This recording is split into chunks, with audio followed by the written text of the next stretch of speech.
Usa ka kasabutan sa usag-usa. Deuteronomio Kapitulo 26, mga bersikulo 17 paingon sa 18. Gipamatud-an mo si Jehova niining adlaw nga Dios, ug magalakaw ka sa iyang mga dalan, ug magabantay sa iyang kabalauran, ug sa iyang mga sugo, ug sa iyang mga tulumanon, ug magapatalingog sa iyang tingog.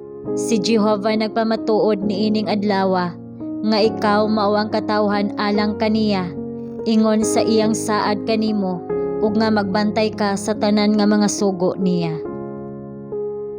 Kinahanglang walay pagpugong sa atong bahin, sa atong pag-alagad sa atong mga kinitaan, kung kita motuman sa atong pakigsaad uban sa Dios.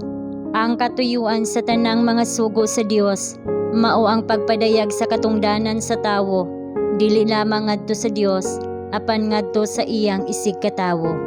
Niining ulahing kapanahunan sa kasaysayan sa kalibutan, dili nato tungod sa kahakog sa atong mga kasing-kasing pagakwestiyonon o pagalalison ang katungod sa Dios sa paghimo niini nga mga kinahanglanon, o kita maglimbong sa atong mga kaugalingon ug mukuha sa atong mga kalag sa pinakadato nga mga panalangin sa grasya sa Dios.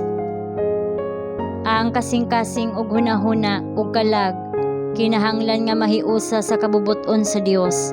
Unya ang pakigsaad nga gihulma gikan sa mga dikta sa walay kinutuban nga kaalam ug gihimong pagbugkos pinaagi sa gahom ug pagbulutan sa hari sa mga hari ug Ginoo sa mga ginoo, mao ang atong kalipay. Igo na nga siya miingon nga ang pagsunod sa iyang mga lagda ug ang mga balaod mao ang kinabuhi ug kauswagan sa iyang katawhan.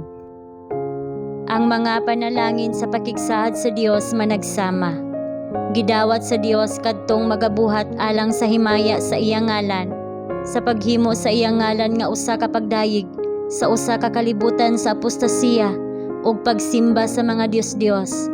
Siya pagabayawon pinaagi sa iyang mga tawo nga nagtuman sa sugo aron mahimo niya silang labing taas sa tanan nga mga nasod nga iyang gibuhat, sa pagdayeg ug sa ngalan ug sa dungog. Pinaagi sa among panaad sa bautismo, among gipahayag og solemne nga gisugid ang Ginoong Jehova ingong among magmamando. Kami halos mihimo og usa ka maligdo nga panumpa sa ngalan sa Amahan ug sa Anak ug sa Espiritu Santo, nga sukad karon ang among mga kinabuhi mahiusa ngadto sa kinabuhi niining tulo ka dagkong ahensya, nga ang kinabuhi nga kinahanglan natong puy-an diha sa unod, magkinabuhi diha sa matinud-anong pagsunod sa sagradong balaod sa Dios. Atong gipahayag ang atong kaugalingon nga patay na, ug ang atong kinabuhi na tago uban ni Kristo diha sa Dios, nga sukad karon kinahanglan kitang maglakaw uban kaniya sa kabag-o sa kinabuhi, ingon nga ang mga lalaki ug mga babaye nakasinati sa bag-ong pagkatawo.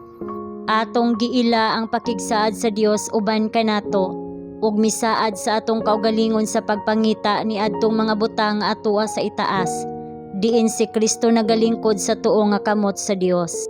Pinaagi sa atong pagsugid sa pagtuo, atong giila ang Dios ingon nga atong Dios, ug mitugyan sa atong kaugalingon sa pagtuman sa iyang mga sugo.